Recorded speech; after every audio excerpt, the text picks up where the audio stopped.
Anza kama siku ya kawaida katika kijiji cha mwisho wa lami. Baba Yohana, mchapa kazi wa mjengo, alimwahidi mtoto wake mdogo, Timo, mwenye miaka 7, shilingi 100. Nikirudi jioni, nitakuletea pesa ununue pipi, aliahidi Baba Yohana huku akiondoka nyumbani mapema asubuhi. Timo, mwenye shauku kubwa, alianza kuwaza ni pipi gani atanunua.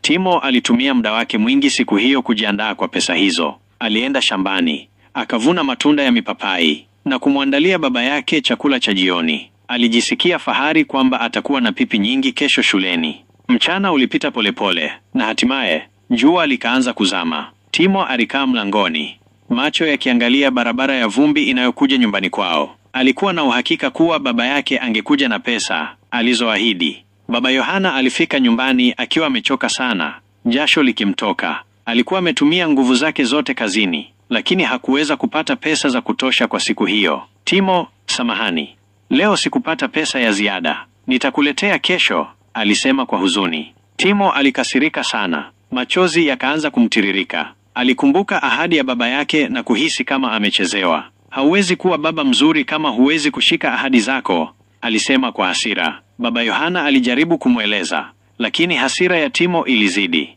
Nyumbani kwao, Baba Yohana alikuwa akitumia tindikali kwa kazi za kuchoma vyuma. Kibuyu cha tindikali kilikuwa kimehifadhiwa vizuri jikoni. Timo, akiwa na hasira kali, alikumbuka kibuyu hicho na kuamua kutumia njia hiyo kumfundisha baba yake adabu. Usiku ulipofika, Timo alinyemelea jikoni na kubeba kibuyu cha tindikali. Alijificha nyuma ya mlango wa chumba cha kulala cha baba yake, akingoja wakati mzuri wa kutekeleza mpango wake. Baba Yohana alipokuwa akipita kuelekea chumbani kwake, Timo alimwaga tindikali usoni mwake kwa ghafla. Baba alipiga kelele za maumivu, na mama yao aliamka mbio kutoka chumbani, akipiga yowe. Tindikali hiyo ilianza kuchoma ngozi ya Baba Yohana, na hali ikawa ya kutisha. Timo alipogundua madhara ya kitendo chake, alishtuka. Hakujua tindikali ingeleta maumivu makali kiasi hicho. Samahani baba, sikujua itakuwa hivi, alisema kwa sauti ya hofu huku akilia.